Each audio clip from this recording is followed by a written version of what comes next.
Je me sens en danger. Je me sens en danger. Ils ne m'ont épargné en rien. Ils n'ont eu compassion de moi en rien.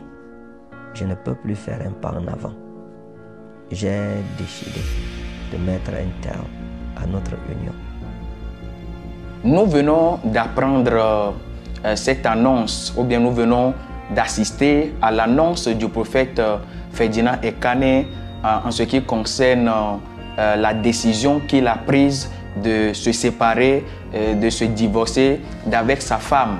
Et à cause de ce qu'il représente dans le royaume de Dieu, dans le corps du Christ, à cause de l'impact qu'il a dans les vies, nous avons décidé de nous prononcer sur ce sujet.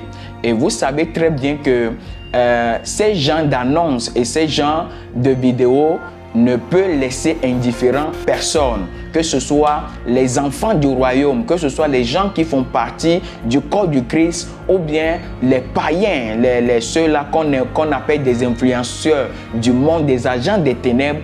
De ces genres de personnes également peuvent utiliser ces genres d'annonces, ces genres de situations pour décourager plusieurs, pour semer de l'ivraie, pour semer de mauvaises choses dans le cœur des âmes faibles. Donc, nous ne voulons pas laisser libre cours, nous ne voulons pas laisser la parole à ces genres de personnes seulement, parce que ces genres de personnes qui vont certainement se lever, qui vont faire des vidéos, qui vont essayer de semer du trouble, qui vont essayer de semer des choses négatives dans les vies, dans les consciences des gens, ne sont pas simplement l'ennemi ou bien les ennemis du prophète Ekane, mais ce sont également des ennemis de l'évangile. Il faut que nous sachions faire la part des choses, faire la différence voilà, entre les choses. Donc nous voulons parler, et loin de nous l'idée de parler en bien ou bien en mal du général de l'Éternel que nous respectons très bien, que j'appelle même Papa Ekane, pas parce que il est mon père légitime dans la foi, mais c'est un père dans l'église. Le Seigneur nous a abreuvés, le Seigneur nous a nourris par les paroles qu'il prêche, par son évangile.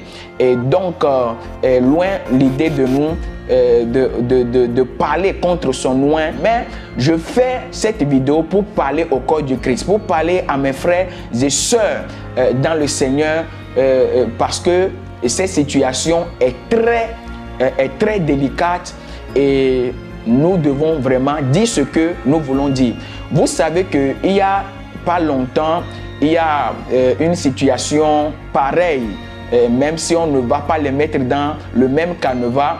Je veux parler là de la disparition et du départ de la femme de l'apôtre Marcelo Tunasi. Donc, nous devons parler à ce sujet. Nous avons vu ce qui s'est passé, comment les gens se sont levés pour parler en mal, pour insulter, pour accuser même le serviteur de Dieu. Et nous avons vu également l'amour que le corps du Christ a apporté. Voilà, l'amour qui s'est manifesté envers l'homme de Dieu. Et nous savons également que ces situations, le départ de Maman Blanche n'était pas simplement un départ comme tous les autres, mais nous avons appris et nous avons compris que derrière ce départ, il y avait un message. Qu'est-ce que je voudrais nous dire?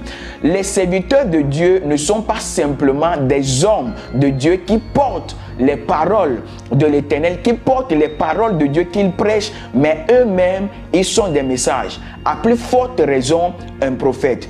Vous savez que nous avons appris, ceux qui étudient la parole de Dieu, ceux qui écoutent des enseignements à ce sujet savent que les prophètes ne sont pas simplement des personnes qui prophétisent, qui annoncent la parole de l'Éternel, mais eux-mêmes sont des messages. Et leurs vies sont des messages. Et ce qui vient de se passer, ceux qui ont écouté, qui ont suivi le message, l'intervention du prophète, peuvent se poser plusieurs questions. Mais moi, je voudrais attirer notre attention sur un fait. Si la vie d'un homme de Dieu est un message et principalement, particulièrement la vie d'un prophète, nous devons comprendre que le Seigneur est en train d'insister sur des messages. Le Seigneur est en train de nous parler dans le corps du Christ. Et j'ai pu décortiquer et j'ai pu comprendre certains messages que je voudrais annoncer, que je voudrais dire à mes frères et sœurs dans le Seigneur, à ceux qui sont touchés, à ceux qui même sont déjà ébranlés dans leur foi. Par rapport à cette situation, je voudrais vraiment vous partager ces deux messages. Je voudrais juste parler de deux messages. Le premier message que le Seigneur est en train de nous annoncer, que nous pouvons lire au travers de la situation, c'est que les hommes de Dieu restent des hommes. Des hommes de Dieu restent des hommes d'abord à qui le Seigneur a fait une grâce, à qui le Seigneur a confié de lourdes tâches, de lourdes responsabilités. Et je crois même que le prophète Ekane même l'a enseigné plusieurs fois. Les hommes de Dieu l'enseignent, voilà, pour que les fidèles, les brebis de l'Éternel ne s'égarent pas à cause de ce qui peut arriver dans leur vie, à cause des épreuves dans lesquelles ils peuvent passer. C'est la première chose que nous devons retenir. Les hommes de Dieu ne sont pas Dieu, ne sont pas égaux à Dieu. Ils peuvent commettre des erreurs. Ils peuvent commettre des erreurs. Ils peuvent faire des choses qui peuvent dépasser notre entendement. Qui peuvent dépasser notre entendement.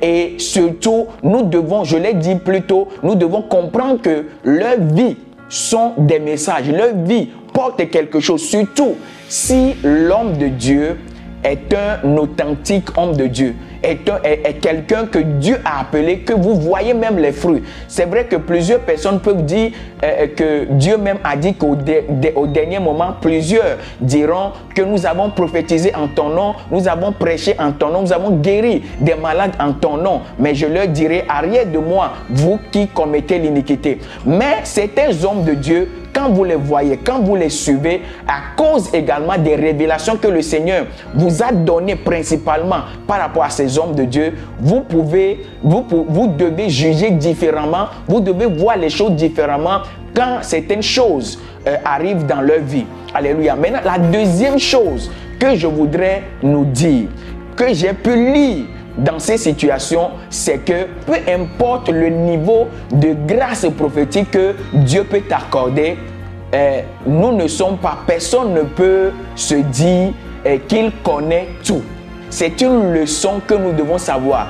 Peu importe la grâce de Dieu dans la vie d'un homme, peu importe la grâce de Dieu, la grâce prophétique de voir et de savoir, d'aller dans certaines dimensions, de cette dimension de l'omniprésence ou bien de l'omniscience de Dieu, c'est-à-dire qu'il y a certainement, il y a des choses que Dieu peut nous cacher, il y a des choses que nous n'allons pas voir, il y a des choses que Dieu ne va pas forcément nous dire. Cela n'annule en rien, cela ne prouve en rien que nous ne sommes pas de Dieu. Dieu est Dieu et Dieu fait des choses comme ça pour nous enseigner, pour nous dire des choses, pour nous faire comprendre que c'est lui seul qui est Dieu. Et je crois que même avec ce que le prophète ce qui s'est passé avec le prophète Ekane, avec la perte de sa défunte épouse, il a même parler en long et en large sur ces sujets dont je voudrais nous rappeler, dont ces situations, cet événement-là, cette annonce-là nous rappelle encore. Donc, chers enfants de Dieu, ne vous laissez pas ébranler, ne vous laissez pas intimider par des vidéos, par des paroles des gens qui vont sortir. Il faut vous rappeler d'une seule chose, vous n'êtes pas sauvé pour un homme, vous n'êtes pas sauvé pour un prophète, vous n'êtes pas sauvé pour un homme de Dieu, pour un pasteur, pour un apôtre, pour un évangéliste ou bien pour quoi que ce soit. Vous êtes sauvé parce que Christ est mort à la croix pour vous. Et il est essentiel de nous rappeler ces choses. Il est essentiel de nous dire ces choses-là pour que nous ne nous éloignions pas de l'essentiel. L'essentiel, c'est notre salut. L'essentiel, c'est Christ mort et ressuscité pour nous. Donc, nous ne devons pas baser notre foi sur la vie d'un homme de Dieu. Nous ne devons pas être ébranlés ou bien rétrogradés à cause de telle situation, mais il faut juste comprendre le message. Il faut juste voir les hommes de Dieu comme des hommes à qui le Seigneur a fait la grâce. Vraiment, nous prions pour le loin de Dieu, pour le général, pour le prophète. Nous prions également pour la sœur en question. Nous avons écouté la situation, l'annonce, la vidéo, et vraiment c'est une tristesse. Hein. Ce sur quoi nous pouvons être d'accord, c'est que la situation est triste. La situation est triste et nous devons prier pour que le Seigneur restaure, pour que le Seigneur fortifie dans ces situations-là. Et nous voulons parler également pour que les gens ne tombent pas dans les pièges de l'ennemi, dans des pensées de l'ennemi, dans dans des paroles des serviteurs du diable et des personnes, peut-être des frères même en Christ, mal affermis, des personnes qui ne sont pas affermies, qui ne sont pas matures, qui ne vont pas comprendre des choses. C'est la raison pour laquelle nous nous sommes levés pour faire cette vidéo. Que la paix du Seigneur soit avec vous et que le Seigneur vous fortifie, que le Seigneur vous relève. Que le Seigneur vous bénisse encore une fois. Shalom.